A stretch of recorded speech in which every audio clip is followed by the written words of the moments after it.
Yeah, very good. How's everything over in India today?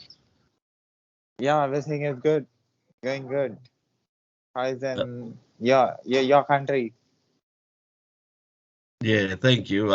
Pretty good, pretty good. We're still in lockdown at the moment in Sydney, in Australia, and hopefully we'll be coming out of it probably the next month or so. But yeah, it's been a bit of a tough time. But look, I understand it's been a really tough year in India this year, especially in Delhi. So look, my thoughts go out to you and family and friends there, and hope things get better. Awesome. So I hope everything becomes good like before in Australia, especially in your place. Yeah, thank you.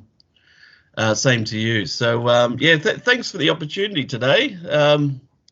What would you like to talk about first? Firstly, thank you very much for giving me opportunity to talk with you at the same time, accepting my invitation to be on my show. Oh, likewise, mate.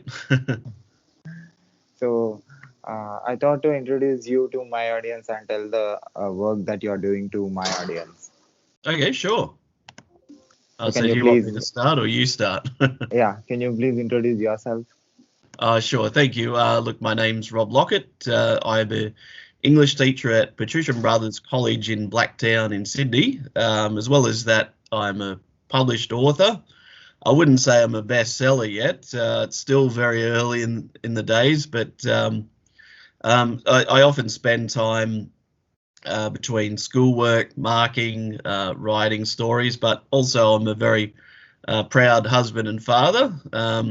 Have a 2-year-old named Harper. My wife's named Siobhan, and we also have another one on the way. So I can show you just a little photo there. I don't know if you can see that. So, and we've got a baby boy that's due in November. So, yeah, that's a little bit of me in a nutshell. And I think the main reason we're here today to talk to you guys is maybe to answer some questions about Australian culture, and also to give you guys a chance to talk about my published novel Resurrection, and to talk about a little bit about a work in progress I have at the moment called The Guardians of Celeste. Both of those you can preview on Wattpad, but also Resurrection's available on Amazon in all formats, in either ebook or paperback. And it's also available on Google Books and Kobo. And I'm hoping to get it available on Apple iBooks soon. Um, that's me so far. Back to you, I guess, Si. So tell me about your novel and your books. What made you to Okay, write good. that, and what is your inspiration? What is Very your good. Thank you. motivation? And my inspiration and motivation. Well, I guess family's the biggest inspiration, but motivation and inspiration come from a few things. So I've had a few sort of life events. My first novel, Resurrection, I started while I was living in England, and it was a tough time in my life. I had a loved one pass away, and had a few things that I didn't know how to deal with it emotionally that was healthy at the time. And I was working at a pub near Reading in England, and it was just luckily I had some supportive friends over there that really helped me as well. But I decided to write some of my thoughts down, and so that it becomes. And I had this horrible dream, and it became the first opening chapter of Resurrection, and so it was really the process, the cathartic process for me to start the novel. And um, so basically, the novel is about a young man, a bartender that's come over from Australia, living in England, and is really struggling. And there's events in his life that lead to this horrible downward spiral. And one of my motivations for it, as well as my real life events, is books like The Tragedy of Dr. Faustus by Christopher Marlowe. So I'm not sure if you've read it, Si, but if you haven't, it's about a guy who makes a deal with a demon or a deal with the devil. And basically, this poor guy named Adam is gone through these downward spirals till eventually he makes what he thinks is a dream, but it turns out to be another part of reality, and he takes on this deal that's far too good to be true. And in the end, he plays host to one of the most horrible antagonists in history, and basically he becomes possessed, and it leads, I don't want to spoil all of it for you, but it leads to a series of tragic events, and it basically leads to civil war in the US. So I'm hoping that, one, people read it and pick it up, but hopefully that they can get something out of it. So that's the first part.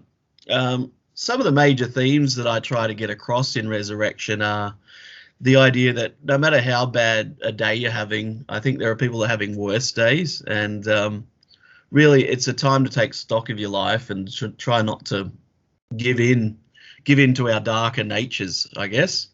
The other thing, last time I spoke about this novel was on a different interview, and a few people said that they felt that it was kind of a metaphor for depression and anxiety, and I didn't originally intend to write like that. It wasn't my initial theme, but a lot of people seem to feel like it's the whole idea of being possessed by something is almost like a metaphor for our own darkest depression and anxiety, and it feels like there's this dark passenger in our head sometimes that wants to take us over and tell us terrible things. So in a way, I'm hoping it's as cathartic for people reading it as it was for me writing it. So I finally finished it early last year, and I published it March last year, and it sold a few copies, but I'm just happy just to get it out there, I guess, and I'm just grateful for every opportunity that people have given me. There's been a few friends have already ordered it, so I guess that's probably the main motivator and inspiration for Resurrection.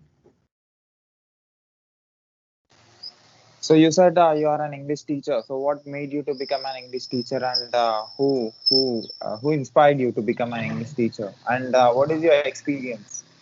Oh, thanks. So both my parents were teachers. Mum was a primary teacher, and my dad was a PE teacher. And believe it or not, they both said, don't go into teaching because it can be really rough. They said, look, it's not the students. The students are wonderful. And sometimes it's sometimes the staff, and sometimes it's the politics of the job.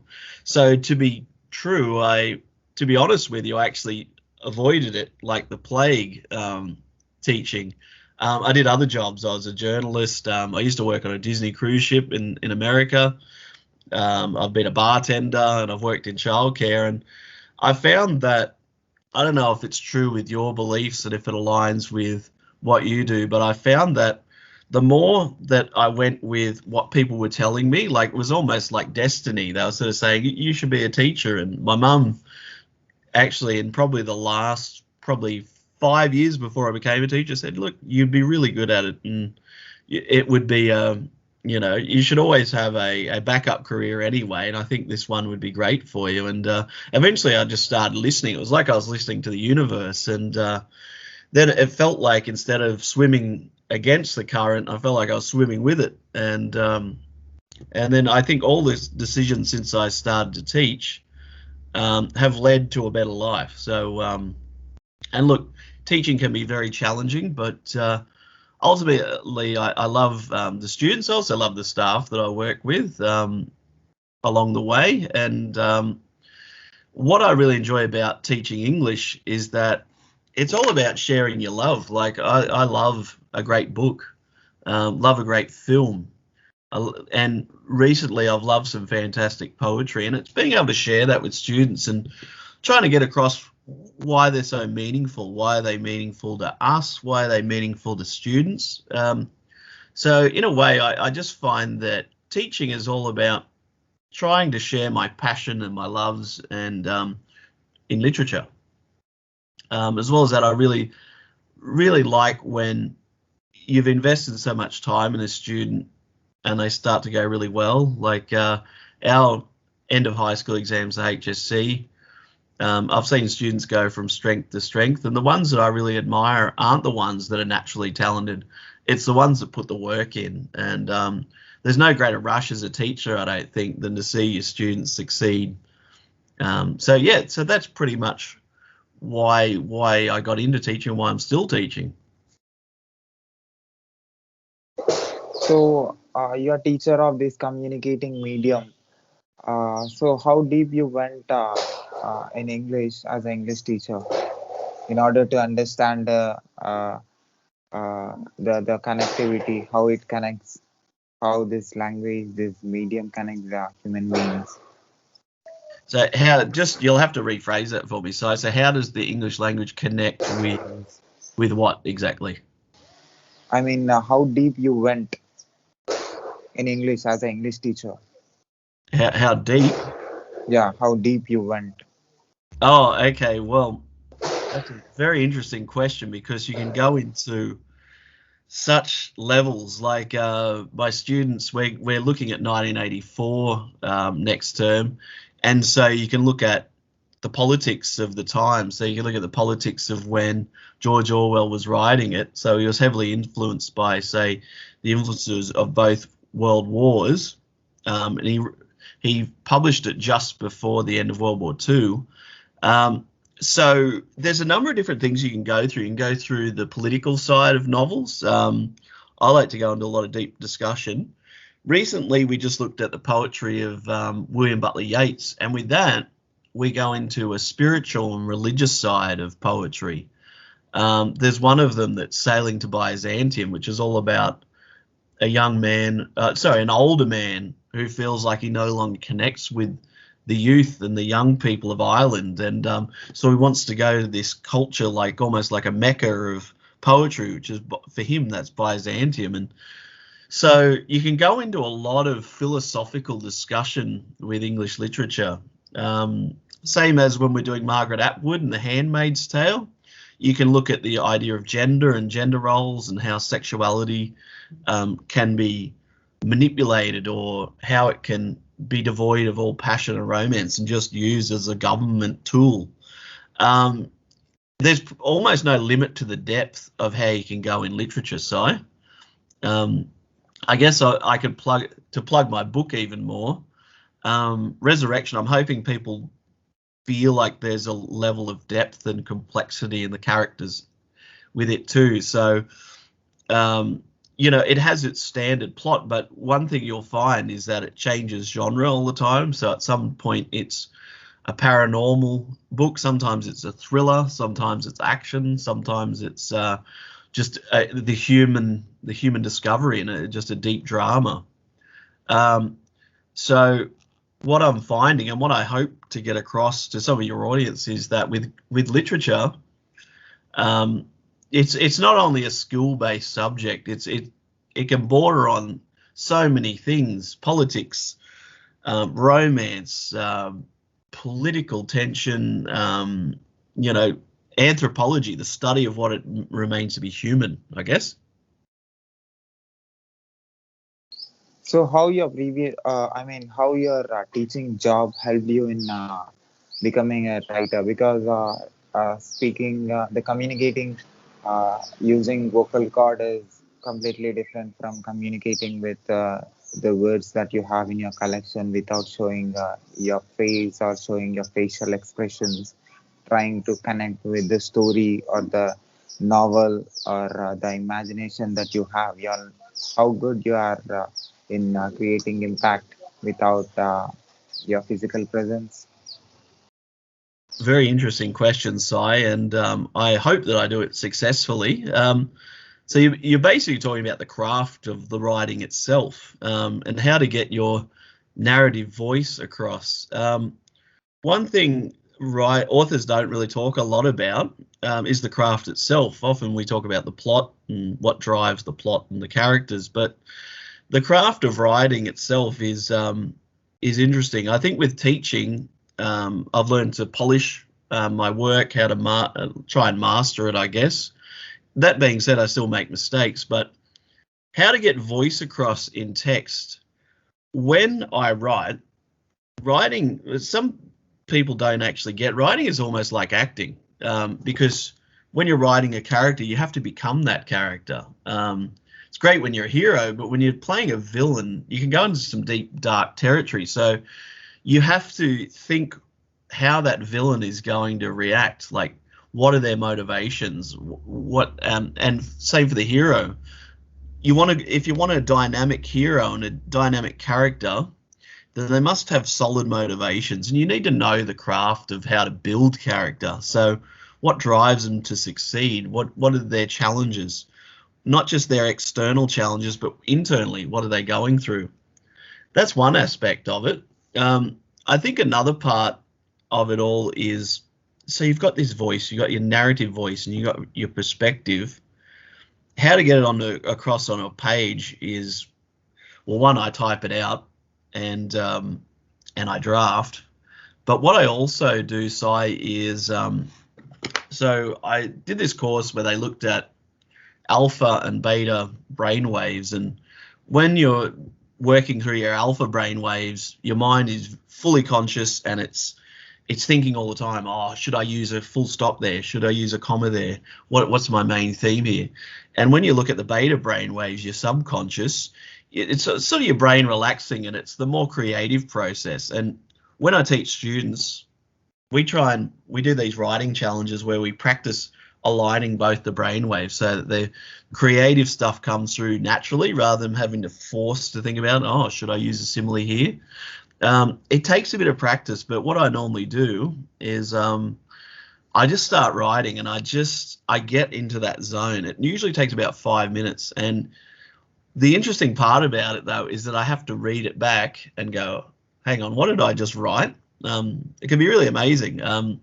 There's a chapter in Resurrection called The Gatherer where this demonic character has to go on an acid trip. And I couldn't write that fully consciously, anxiously second guessing myself. I just had to it's like the writing zone.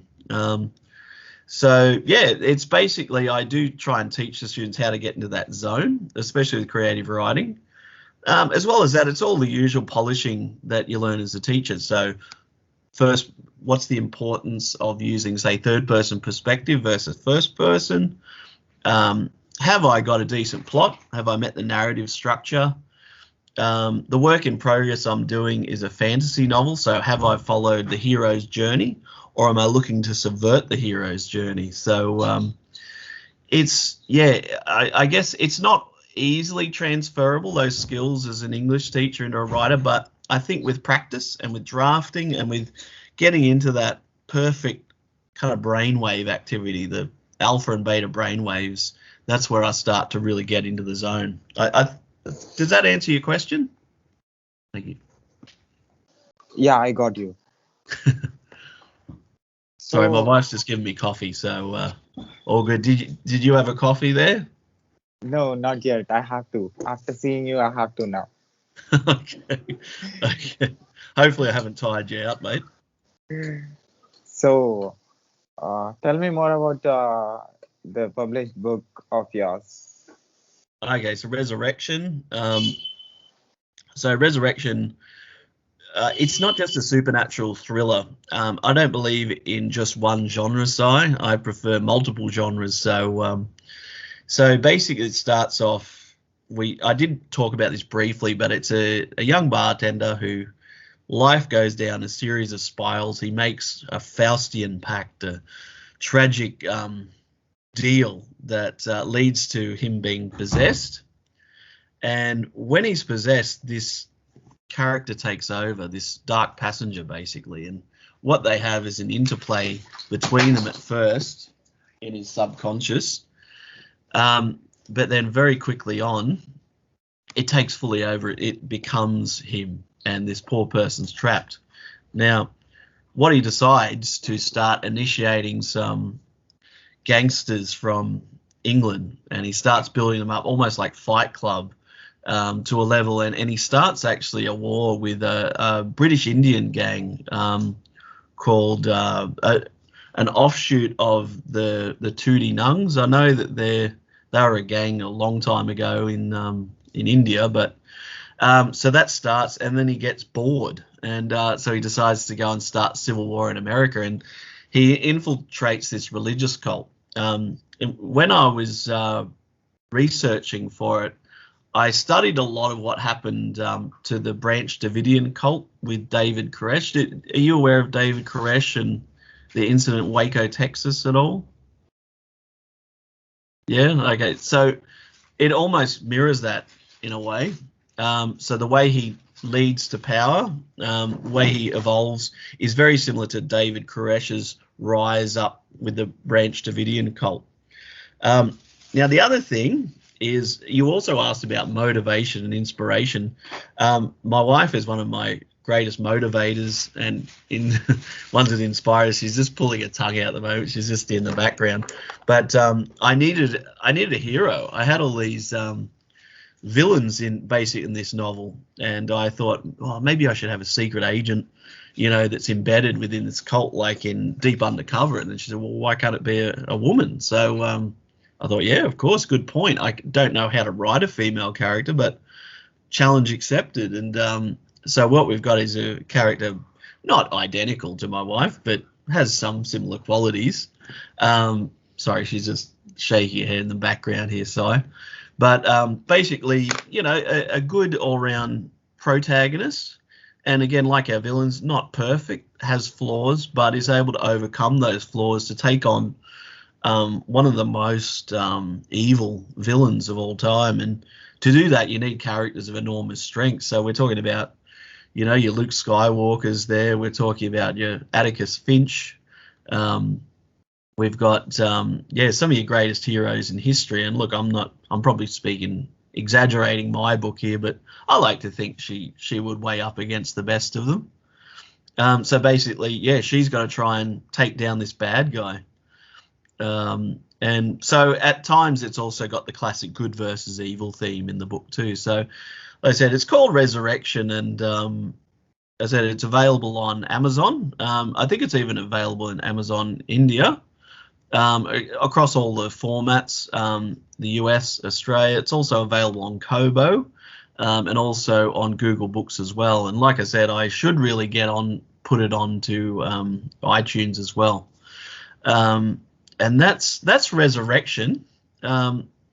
I've got another work in progress at the moment called The Guardians of Celeste. Would you like to know a bit more about that one? Yep. Okay. Well, you're nodding, and you're smiling, so I haven't bored you yet. That's great.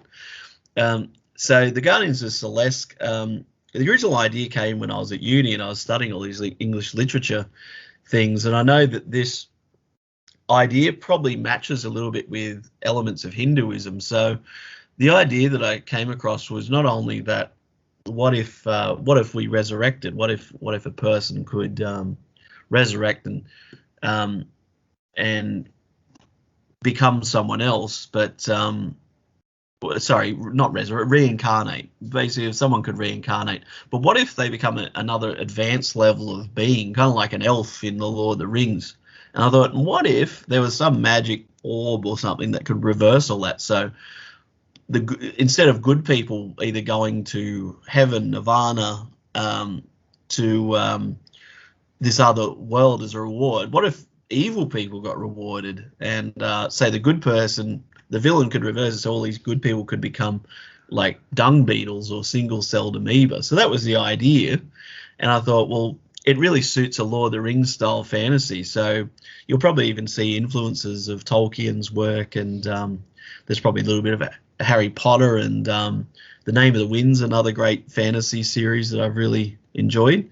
So it's basically, the plot of it is, there's these people called Guardians, and it's a faraway place called Celeste, and at the center is the Guardians, their sanctuary, and there's this populace called Mess Celeste, and the villain in it is an exile who they exile out, and he comes back.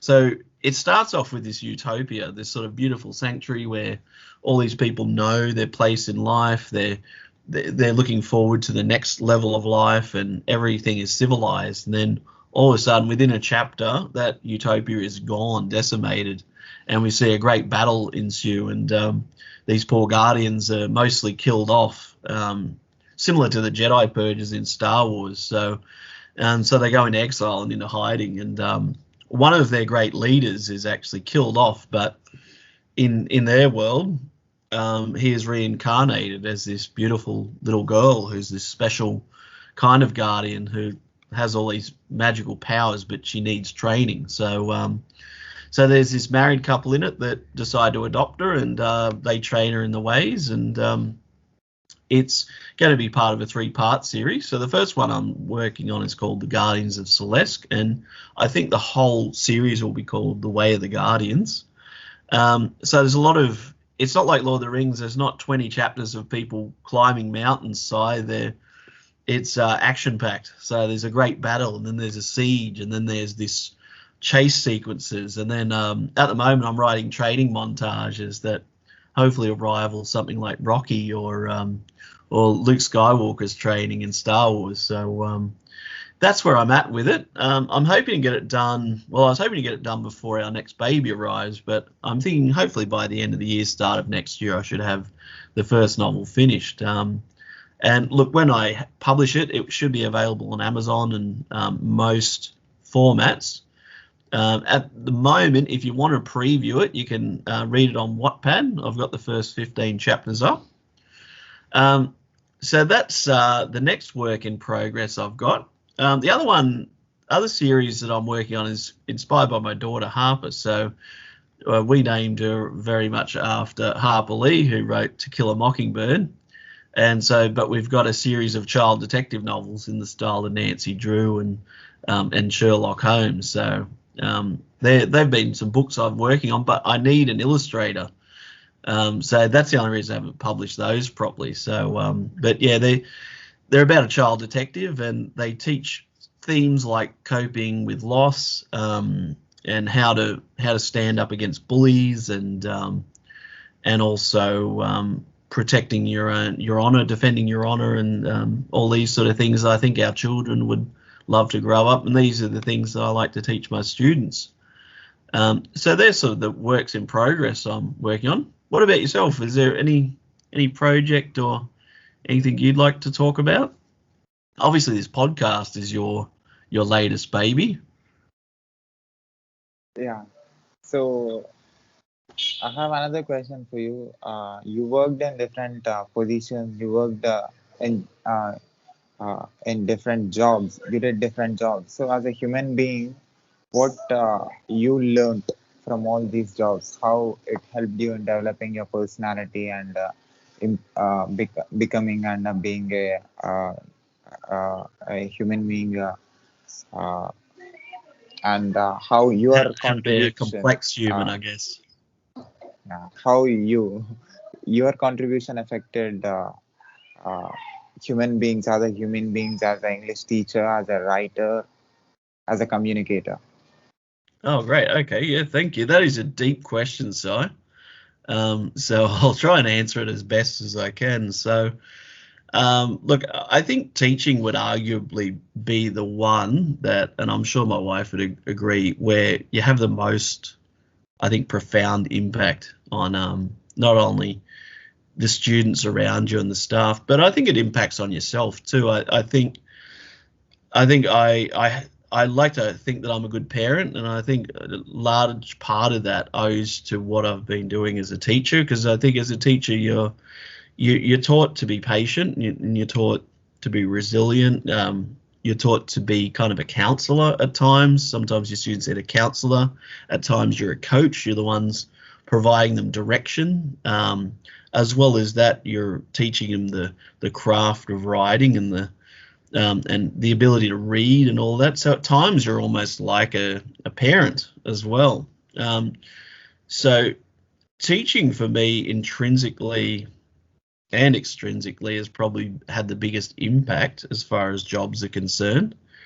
Other ones that have been the way, journalism was obviously another one that had a reasonable impact on people around me. So I was reporting on financial news, and one of the stories I covered was that Enron case, and some of the cases of fraud in Wall Street in New York. And I like to think I was part of that discussion in how sort of our elite can be corrupt and how they can often topple they can have these Ponzi schemes that really hurt people, and they have a right to be exposed, I believe, or they need to be exposed to, and to justice, I guess. Along the way, like I think I've mentioned other jobs. Working on a Disney cruise line was fun.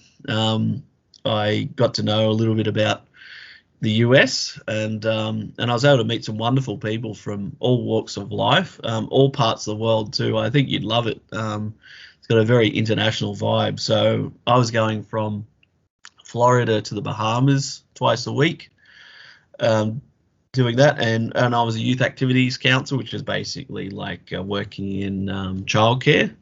Met some fantastic kids as well, and worked with some amazing people across the world who I'm still friends with, and a number of them I'd love to visit when this lockdown's over and really journey out. So I think working for Disney sort of taught me to be more of a global citizen, as well as working in some of the pubs in England.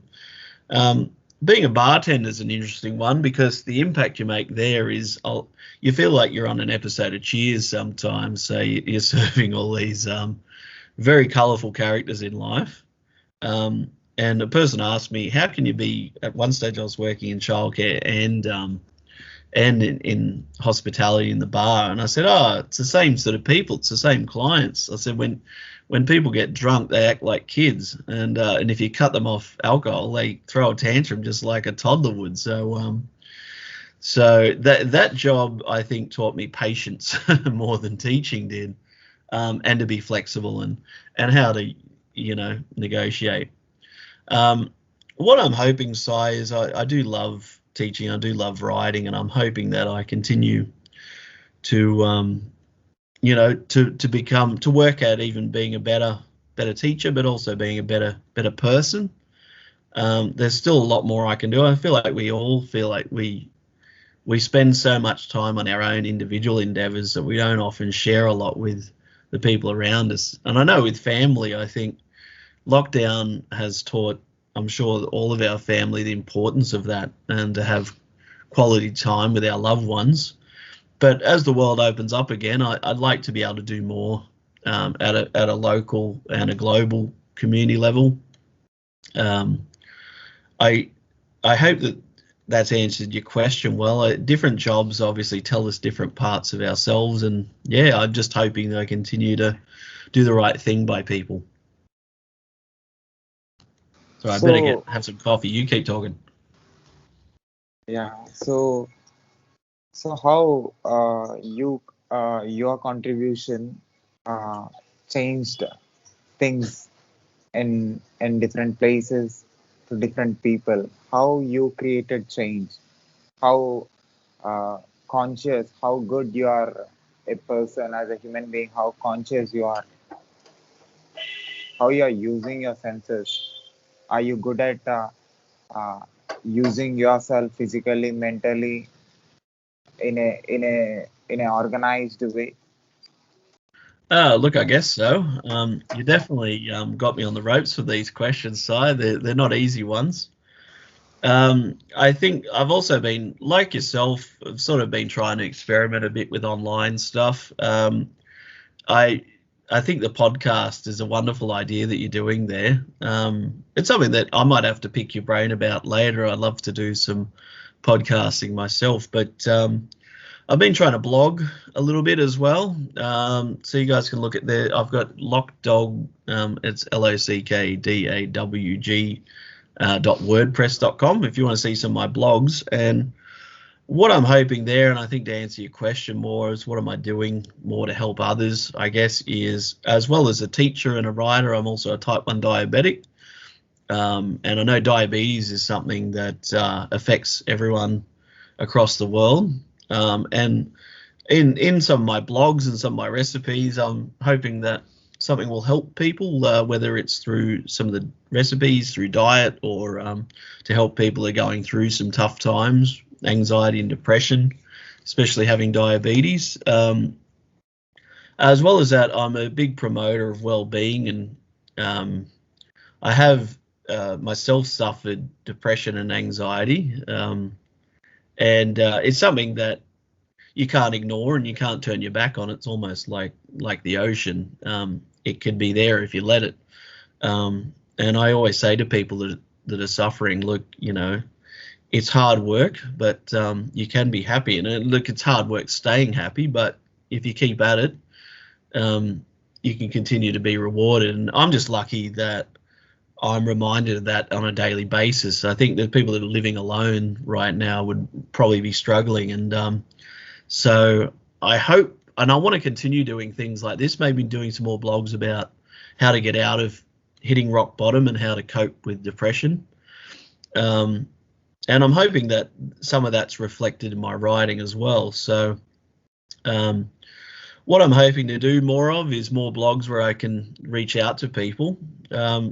I know there was one, and it's a completely fictional scene. It's a scene from Castaway with Tom Hanks, and the guy's been stranded on an island for 4 years, and he comes back to find that the love of his life is remarried, and he's devastated again. But he talks about, and there's this great scene in the film that I blog about as well, and it's all about waiting for your sail to come in. So he talks about this sail. He's suicidal, and he doesn't think he's ever going to get off this island, and all logic would seem that he's stuck. And then this sail comes in. It's actually part of a Portaloo toilet, but he makes it into a sail and uses his raft and gets out of there. And for me, that's, I think, been such an important metaphor in life. And I always tell that to people who are suffering through depression, is that keep working at it. And if you do the work to be happy and content, eventually your sail will come in. You'll start to feel happy again, and just keep on at it. And tomorrow, who knows what could happen? If you're single, you might meet the love of your life. If you're struggling, if you're unemployed, you might get a job offer tomorrow, or you might have an interview. Like, the opportunities are there, and just keep at it. And look, I still feel like there's so much more I can do. But I think that's hopefully what I'm trying to get out there in the world. And it sounds like you are too, Si. So what is the good quality that you have, and at the same time, what is the thing that is driving you, which is making you wake up in the morning and do things that you love? Oh, so what's motivating me, Yeah. basically, to do things I love? Um, I think I've just always enjoyed writing, and have this love for that. So that motivates me to keep writing. I have a very inquisitive and precocious 2-year-old, and a very supportive wife that each day is just a totally new opportunity and a new experience in the adventure of parenting. So, she's one thing people never told me about being a parent is that it can be really funny. I never thought that I'd have such a funny daughter, and so I look forward to just seeing her progress as a human. So, she's putting complex sentences together, which as an English teacher makes me really proud. But at the same time, she's learning constantly, and she's so eager to learn. So that motivates me to try and go out there and just try and be a really good dad. And to see how my wife's going with pregnancy, it inspires me to try and be a supportive husband and motivates me to do what I can. As well as that, I think it's just trying to enjoy life as best as I can. We're in lockdown in Australia, but I know that looking at some of the rest of the world, it could be a lot worse. So it's sort of just appreciating what we have, and I trying to go into that mentality of not, I deserve this or I need this. It's more, hopefully, that I'm appreciative of these things, and I really appreciate this in my life. And I know I don't always do it. I know a lot of people don't do it, but it's something that continues to motivate me to keep doing it. That's a wonderful question. I've never had a question like that.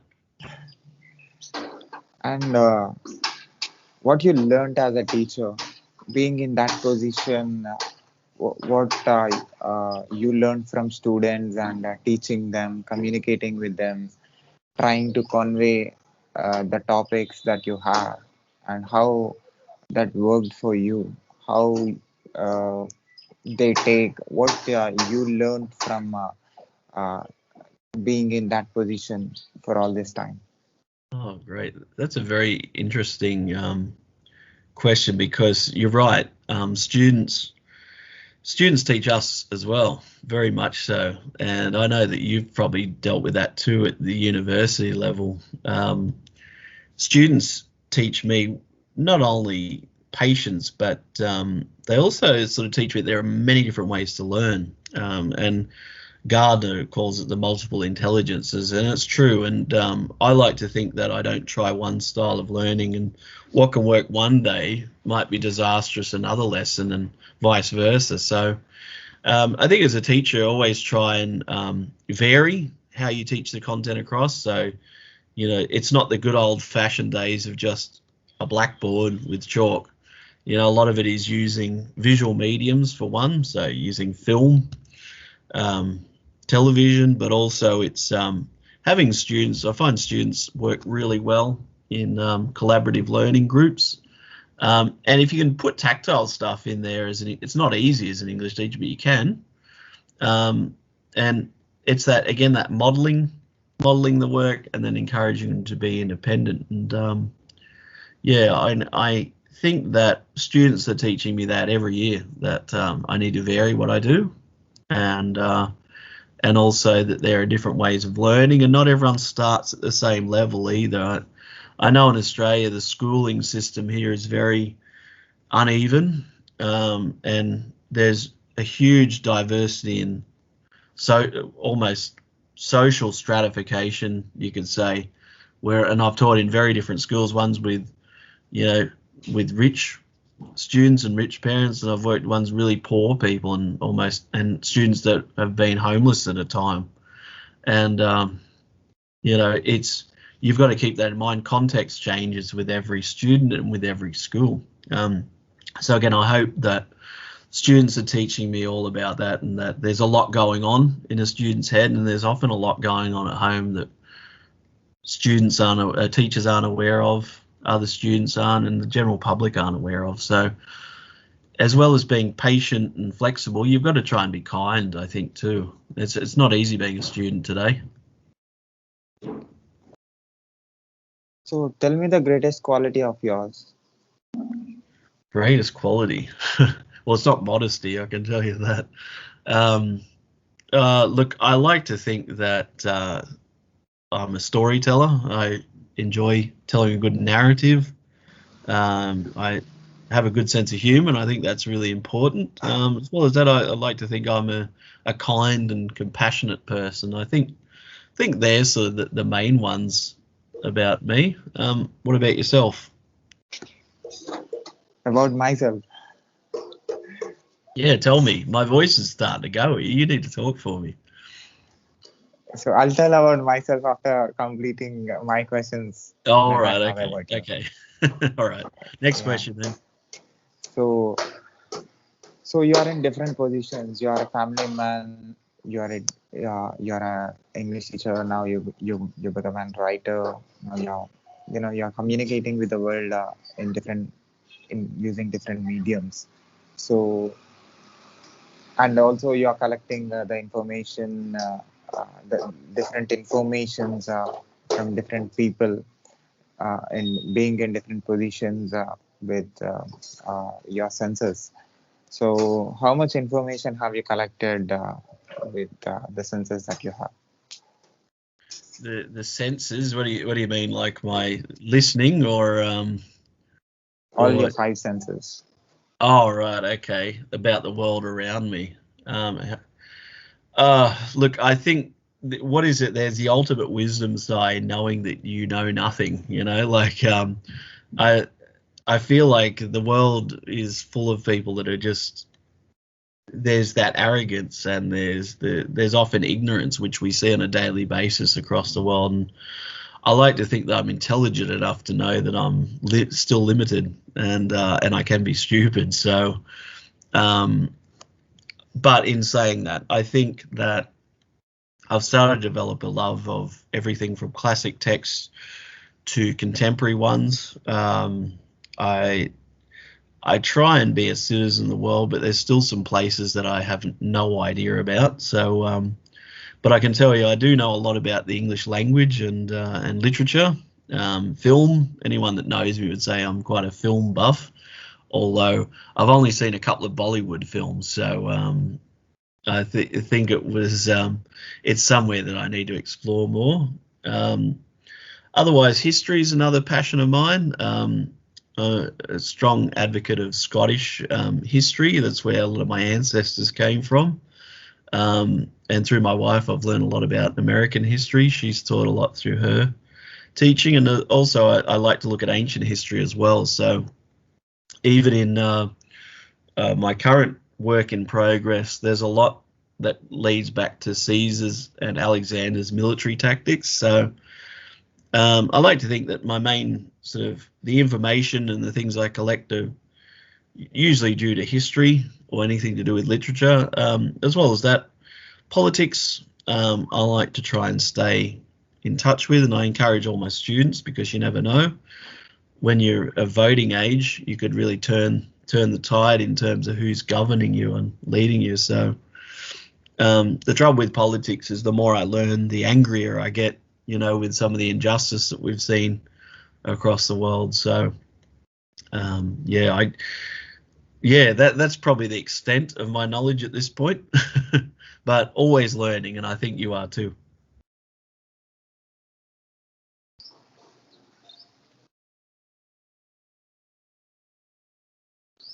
So how things worked for you? How you made things go well? Oh, how do I know when things are going well? How you made things go well? How I make things go well. Look, I think the trick is to know that you just can't. Some days things just go completely haywire, but I think it's having that philosophy that you can't control the things that you can't control, and it's how you react to them. So I guess, when good days come along, it's kind of like a nice wave or the tide, you roll with it, you go with happiness. And when things are rough, you just put it down to a bad day and you try and do your best to move past it all. How I know when things are going well, I guess, really is, when I've had a good day, when I've had a good day teaching, students have generally lessons have gone well. I come home to a nice quality family time. I get plenty of cuddles from my daughter, and I feel like my wife would probably echo the same thing. Usually we have very nice dinner and stuff like that. So I think the thing that can change a lot is my diabetes. Like, I can have lows and highs, but I try to make sure that I've got them maintained. Family life is generally pretty good. Like, it's very rare that we have fights or if we have anything that goes wrong. So that part of my life I feel very stable in terms of things going well. But I think still with writing and publishing, I'd still like to do more, and I'd love to get more of my titles out there. So how I know that's going well, with more book sales, I guess. But other than that, I think that's probably the best way to know when things are going well. My next question is, what are your achievements as a English teacher and as a um, you have been in different jobs. So what are your achievements? What you achieved from them? Sorry, what's my action after that, or? No, achievement. What you have achieved. Oh, achieved. Look, I guess in terms of accolades with teaching, it's more that I've had some students go on to get some top results in their HSE, so band 5 and 6s, and as well as that, I've done some HSE marking, which is also very good for my career, and I've received a couple of awards that they were running about being a teacher that's made an impact. But I guess my true accolades really are through the students and how well they're doing. Yeah, and obviously, you know, my degrees and things like that, but I don't see that as a true measure of success. I see, you know, the impact that you make on others, as you talk about, is probably more the accolades that we look for. With my book, it's won a couple of awards, so runner up in an ACE Awards, and also Literary Titan. I got Book of the Month award. So, but I don't really chase awards too much. So I think for me, I just like to know that I'm making an impact. So what is the response that you got for the book that you published? It's been generally very positive. So out of a rating of 5 stars, it averages 4.75, which means that everyone's either a 4 or a 5, which is fantastic. It's not a perfect book. Being my first, it's still got some formatting errors. But apart from that, people have received it very positively. It's very positive reviews. A lot of them are saying that they just couldn't put it down, which is great. And some say it has some truly scary and horrifying scenes in it. And it's weird for me writing it because I wouldn't have imagined. It doesn't seem scary in my mind, but others, their imagination takes over. Yeah, so, but again, hoping for more. But yeah, it's been really received very well. And I've been given some positive encouragement to get the next one finished. So tell me about the Australian culture. Oh, the Australian culture. I don't think we've got enough time to really comprehend the Australian culture side, but a lot of it is about our spirit, our humour. Sometimes it's a laid-back way of life, but which worked really well in previous times, but as of late, it's been taken advantage of. And to live in Australia now, it's not as laid back as it used to be. It's quite full on, and we've developed into what some would say a nanny state. So, but it used to be very laid back. It's a multicultural country, and we embrace migrants from all over the world. Although, you know, it could do better, could do a lot better. But yeah, to sum up the Australian culture is to say that we're very much we like our lifestyle. We like a laid back sort of lifestyle if we can, although work lives are getting more intense. And very much that family and friends culture, usually going down, having a beer at the pub, or if you can. It's also about acknowledging the past, but embracing the future. It's not really it's not a hugely religious country anymore. I think Christianity is only about 20% now, whereas it used to be a lot more. I think people are looking more to science and technology as a way of guiding them instead of religion. What else?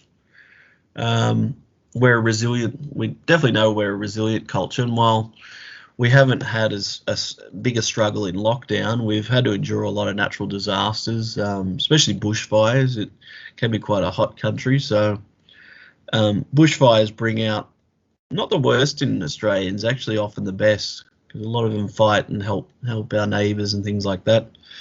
Yeah, it's really hard to sum up in a short amount of time, but that's hopefully given you some insight into the Australian culture. So you said you have questions for me. Oh yeah, look, I just wanted to get to know more about you. I feel so bad. I've spent so much time talking about myself when you're the one that's getting these ideas up and running. Where are you in India at the moment? What's life like at the moment for you? I'm from South India, and my life is going very good with the work that I love. I'm doing. I completed masters in software engineering, and I completed. I did masters. I mean graduation in computer science and engineering. So that technology, to understand technology, it's very important for me to understand the connectivity between human beings and the language, the English language. You're an English teacher, so people like you are teaching me how the languages, how good uh, this How to make those communication medium. connections. Yeah. Oh, So good. so if I can understand more about this communicating medium, I think I can create a device, or I can communicate with the computer, with the computer language.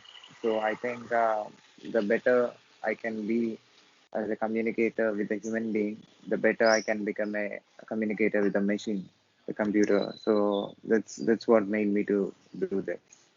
Oh, fantastic. What motivated you to start the podcast? Yeah. So there was a subject in my graduation called computer networks, which means how networks are connected, how networks are interconnected with each other, how computers are connected with each other, how information transfer is happening in between computers, how this cloud data centers, how this data management, information management, how this information technology, IT, is handled in the society and in the world, how uh, how this technical things are working, how the information transfer between devices, routers, or wireless networks, all this, how this information is passing from one country to other country, one place to other place, how uh, human made this possible. I just wanted to know that. So that's why I want, before understanding technology and the devices which are created by human beings, I just wanted to understand what human beings are, what they are doing, how they are making things possible, what they are doing in different countries, what in their experience, how their experiences, their contribution, the mental, physical, material energies are creating impact on this planet. So I just wanted to know by connecting them through the technology that we have, like Skype, WhatsApp, all other mediums. Just I wanted to try to know. It's a learning experience for me. At the same time, taking these experiences and putting in a platform, creating a YouTube channel and putting it in there. It's like just putting all those collection there, so that people can see how what Rob from Australia, from Sydney, what he's thinking, why he's thinking like that, why he took that decision, what made Okay, him to cool. take that. So all these experiences may change the way they are thinking. So in a positive way, I want to affect the world in a positive way. It should help people in improving themselves. So that's what I wanted to do. At the same time, it is a learning experience for me. It helps me in growing. Oh, good. Yeah, no, I've seen you've had some very interesting guests. You've had like a retired colonel from the Air Force, and you've had a CEO of a large corporation as well. So thank you for giving me some opportunity to talk about myself as well. I hope that I've given you some um, enlightenment in terms of my world. Yeah, wonderful. I Yeah, think yeah. that's all the questions I have. Yeah.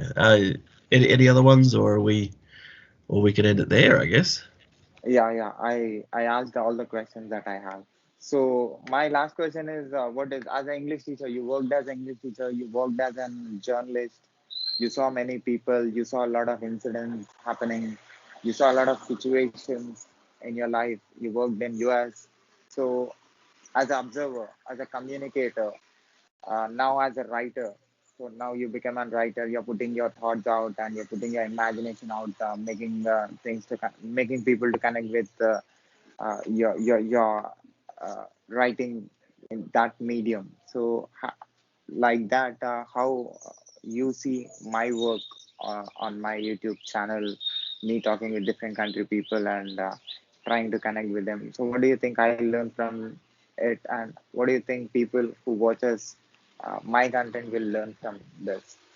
Or what they might get out of it. Look, there's a lot of things. You've definitely hit a number of different notes there. Yeah, look, I hope that people receive a bit more insight into different parts of the world. I'm sorry I didn't really answer much about Australia, but it's probably I talked about myself far too much. So, yeah, look, I hope that they get to see different people from all walks of life.